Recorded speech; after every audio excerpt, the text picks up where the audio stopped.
What were your initial thoughts when you heard about Mike in his situation?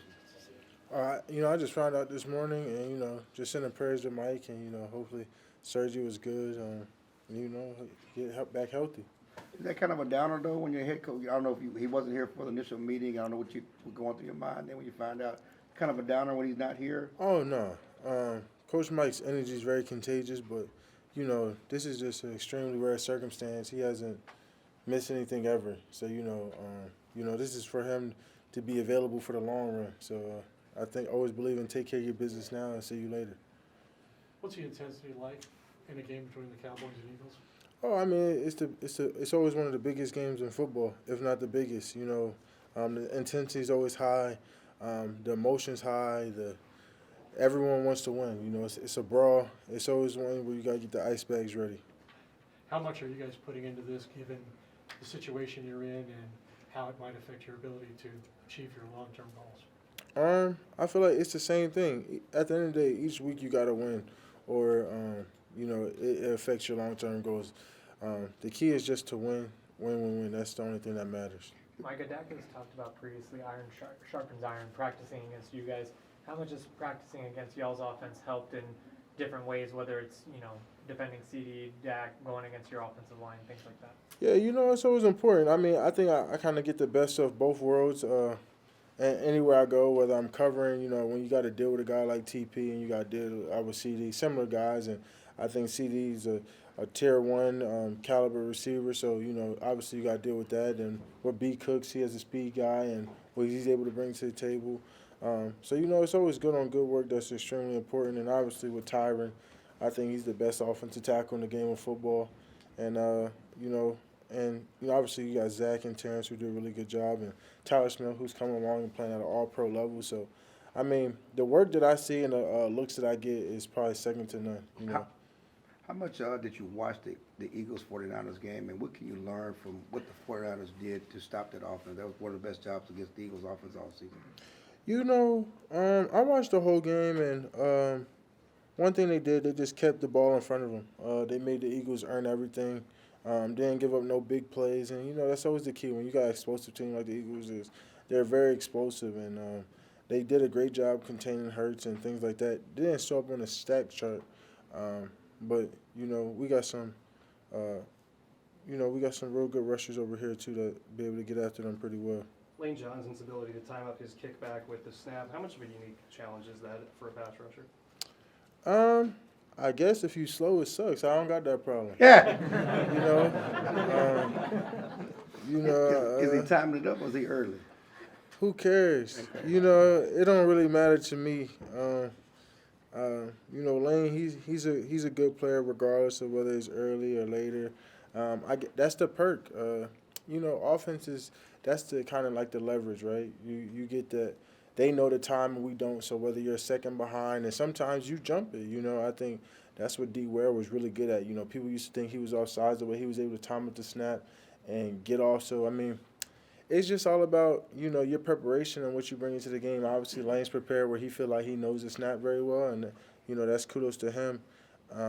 But good thing for me, I'm a guy, like, I'm go off movement of him. I'm not looking at the ball. So when he goes, I go. So it's a race to our spots. The Steelers defensive coordinator said T.J. Watt is getting held so much, they're not calling anyone compared to the Hackett shot. Yeah. Do you feel like that's similar to your situation?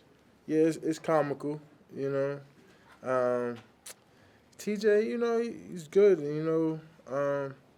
it's something that obviously it's not even something we should call out anymore. I mean, we all see what's going on. It's not even, we don't even have to say it. The fans, the media, the reporters, we all see it.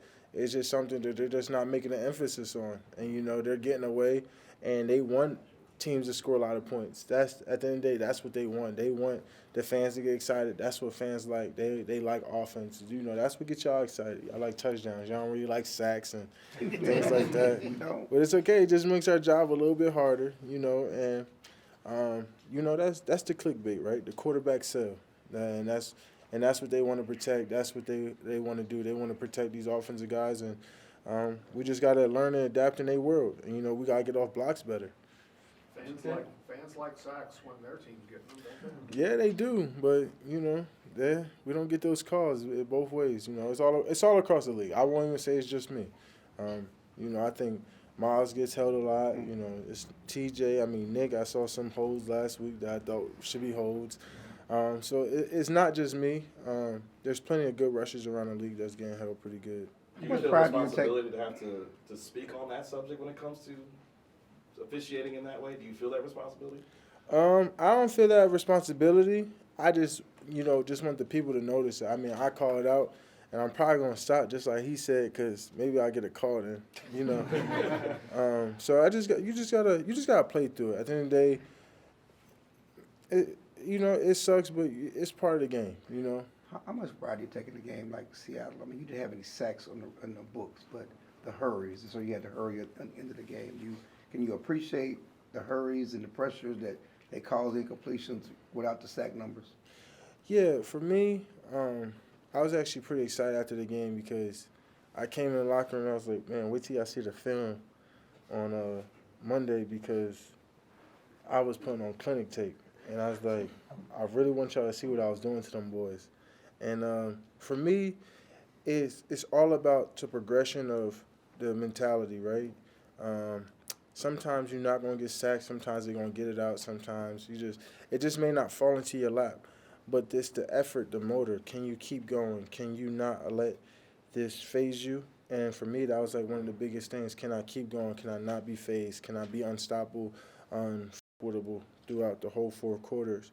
And that was one of the first games where I felt like, you know, didn't matter what it was whatever the call was, I was just, you know, I was going. On what?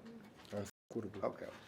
Micah, you guys, even though you lost the last meeting, you took a lot of confidence out of the way you played. What do you think a win in this game would mean for the progression and the confidence of this team? I just think no matter what, we just need to win. It's nothing about progression. It's nothing about anything. It's about just winning and going out there and dominating. Especially because we've been in a lot of close games and the competition's high. But I just think you want to go out there and make a point at some point throughout the season and just, no matter who's in front of you, just beat the hell out of them. You've won 14 straight home games. What sense of invincibility do you guys have playing at AT&T Stadium? I don't know. I'm not going to say the invincibility because I think I saw a stat on TV. They said the Eagles won like the last 14 games of winning against a team 500 or more. So I'm not really interested in stats, and don't jinx me at all. Just let us go out there and play at home and put a show on for the fans. Does this Eagles offense, Micah, put you in more of a bind with how they attack you, either with their line or their RPO game and things like that? I don't think it's necessarily for me. I just think they make it more challenging, especially because the type of concepts you run, it makes it more challenging for our linebackers. Make them question and hold them a lot for their run reads because, you know, they're not reading me. Really, they're reading the linebacker to see if he's coming to help, and then they want to throw the quick slants or quick passes outside because of the concepts you run. So it's not so much me. It's just how they want to attack your weakness of your concept. Dan Quinn mentioned that third down, third and medium, that's typically a passing down for many teams, but not the Eagles because of their confidence in their fourth down play. What is the difference in defending the Eagles in those third down situations, knowing that it could be run or pass versus being able to just run at the passer in that way? Yeah, I mean, that's the key, right? If you watch the game, think about how many 4th and 1s the Eagles had. The 49ers won first and second down, and third down they made them force it because they didn't feel confident, right? You almost got stripped of confidence, and then once they got the ball running and started scoring, they forced them to play into their game, and they let their rushers go. So that's always the key when you're playing a team like the Eagles. You want to win first and second down. You don't really want them to get 2nd and 5 or things like that because when they get to 2nd and 5, they're like, hey, we got 3 downs right here. I know we can get 4 yards in the next 2 downs. So winning those crucial downs is going to be important. So the guys up front are going to have to play big this week. Dan mentioned on Monday the resilience you guys showed against Seattle, specifically with Duran's performance. I was wondering if you just had any thoughts on how he bounced back in that second half and if it was like particularly significant to celebrate that interception within the third quarter. Yeah, you know, that's the tough part, right? You know, you're always high and things are always going good, but the crucial part about Duran was he gave up the big play. And, you know, things really wasn't going his way. He's like, and you heard him silent. He's like, I'm going to get him. Like, And, you know, and a young guy, that's extremely important just because, you know, when you feel like it's not going your way, we tend to get mopey and we tend to get like, damn, like, it's finally happening. This is the game where it's getting to me. And the fact that he was able to stay out that space and understand that his time was going to come and the opportunity was going to come and for him to capitalize on it, I think that's huge for him. And that just shows you the type of player. I think he's already an elite player, but he's going to be one of the greater players of this ever. Okay, Micah's got to go. Thanks, everybody. Thanks, Mike. Appreciate it, Mike. Thank you. Appreciate you.